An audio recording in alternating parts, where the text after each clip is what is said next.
പ്രവാസി വാർത്തയിലേക്ക് സ്വാഗതം. ഇന്ത്യക്കാർ ഉടൻ ഇറാൻ തലസ്ഥാനമായ ടെഹ്റാൻ വിടണമെന്ന് വിദേശകാര്യ മന്ത്രാലയം. ഏതുതരം വിസയെന്ന് പരിഗണിക്കാതെ നിർദ്ദേശം പാലിക്കണം. വിദേശികൾ ഇന്ത്യക്കാരെ അനുഗമിക്കരുതെന്നും നിർദ്ദേശമുണ്ട്. ടെഹ്റാൻ ആക്രമിക്കുമെന്ന് ഇസ്രായേൽ മുന്നറിയിപ്പ് നൽകിയിരിക്കുന്നതിനിടെയാണ് ഇത് പറയുന്നത്.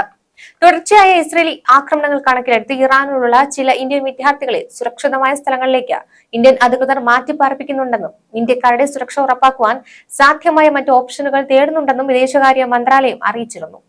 ടെഹ്റാനിലെ ഇന്ത്യൻ എംബസി സുരക്ഷാ സാഹചര്യം നിരന്തരം നിരീക്ഷിക്കുകയും ഇറാനിലെ ഇന്ത്യൻ വിദ്യാർത്ഥികളെ സുരക്ഷ ഉറപ്പാക്കുവാൻ അവരെ ഉൾപ്പെടുത്തുകയും ചെയ്യുന്നുണ്ടെന്ന് കാശ്മീരിലെ ഇന്ത്യൻ വിദ്യാർത്ഥികളുടെ മാതാപിതാക്കൾ ഞായറാഴ്ച ശ്രീനഗറിൽ നടത്തിയ പ്രതിഷേധത്തെ തുടർന്ന് മന്ത്രാലയം പ്രസ്താവനയിൽ വ്യക്തമാക്കി. ഇന്ത്യക്കാരുടെ ക്ഷേമവും സുരക്ഷയും സംബന്ധിച്ച് ഇന്ത്യൻ എംബസി ഇന്ത്യൻ സമൂഹ നേതാക്കളുമായി ബന്ധപ്പെട്ടിട്ടുണ്ടെന്ന് മന്ത്രാലയം അറിയിച്ചു. ഇറാനിൽ നിലവിൽ 4000-ത്തിലധികം ഇന്ത്യക്കാർ താമസിക്കുന്നുണ്ട്. ഇവരിൽ പകുതിയോളം പേർ വിദ്യാർത്ഥികളാണ്. ഇറാനിലെ ഇന്ത്യൻ വിദ്യാർത്ഥികളിൽ പലരും ജമ്മു കാശ്മീരിൽ നിന്നുള്ളവരാണ്. അവർ മെഡിക്കൽ, മറ്റ് പ്രൊഫഷണൽ കോഴ്സുകളിൽ ചേർന്നിട്ടുണ്ട്. കാശ്മീരി വിദ്യാർത്ഥികൾ സാധാരണ ഇറാനിയൻ സർവകലാശാലകൾ തിരഞ്ഞെടുക്കുന്നത് അവരുടെ താങ്ങാനാകുന്ന ഫീസും സമാനമായ സാംസ്കാരിക ചുറ്റുപാടും ഒക്കെ കൊണ്ടാണ്. ടെഹ്റാൻ, ഷിറാസ്, കോം തുടങ്ങിയ നഗരങ്ങളെയാണ് വിദ്യാർത്ഥികൾ വ്യാപിച്ചു കിടക്കുന്നത്. ഇസ്രയേലിന്റെ ആക്രമണം രൂക്ഷമായതോടെ ജീവൻ ഭയന്ന് കഴിയുകയാണ് ഇറാനിലെ ഇന്ത്യൻ വിദ്യാർത്ഥികൾ. രാത്രി മുഴുവൻ സ്ഫോടന ശബ്ദമാണെന്നും ആക്രമണം തുടങ്ങിയതിനു ശേഷം ഉറങ്ങിയിട്ടില്ലെന്നും ഇന്ത്യൻ വിദ്യാർത്ഥികൾ പറയുന്നുണ്ട്.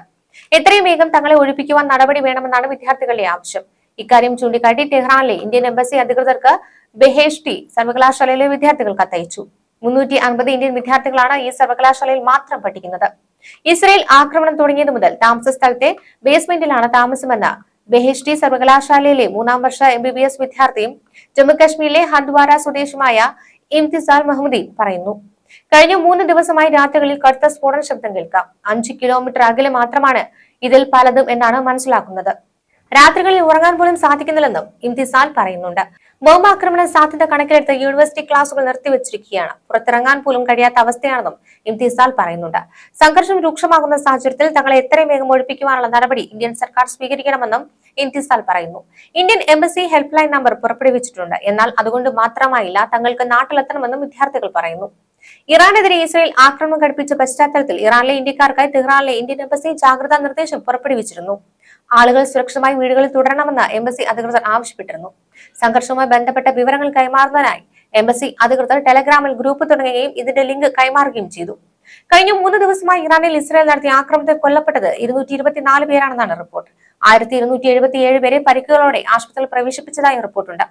കൊല്ലപ്പെട്ടവരിൽ 90%-ലധികവും സാധാരണക്കാരാണെന്നാണ് ഇറാൻ ആരോഗ്യ മന്ത്രാലയം വ്യക്തമാക്കുന്നത്. ഇറാന്റെ ഇസ്ലാമിക് റവല്യൂഷണറി ഗാർഡ് കോർപ്സിന്റെ ഇന്റലിജൻസ് മേധാവി ജനറൽ മുഹമ്മദ് കസീമിയും ഡെപ്യൂട്ടി ജനറൽ ഹസൻ മൊഹാക്കിയും ഇസ്രയേലിലെ ആക്രമണത്തിൽ കൊല്ലപ്പെട്ടതായി പ്രധാനമന്ത്രി ബെഞ്ചമിൻ നെതന്യാഹു പറഞ്ഞു. ജൂൺ 13 മുതൽ ഇസ്രയേൽ നടത്തിയ ആക്രമണത്തിൽ ഇറാനിലെ 14 ആണവ ശാസ്ത്രജ്ഞർ കൊല്ലപ്പെട്ടുവെന്നാണ് ഇസ്രയേലി മാധ്യമങ്ങൾ റിപ്പോർട്ട് ചെയ്തത്.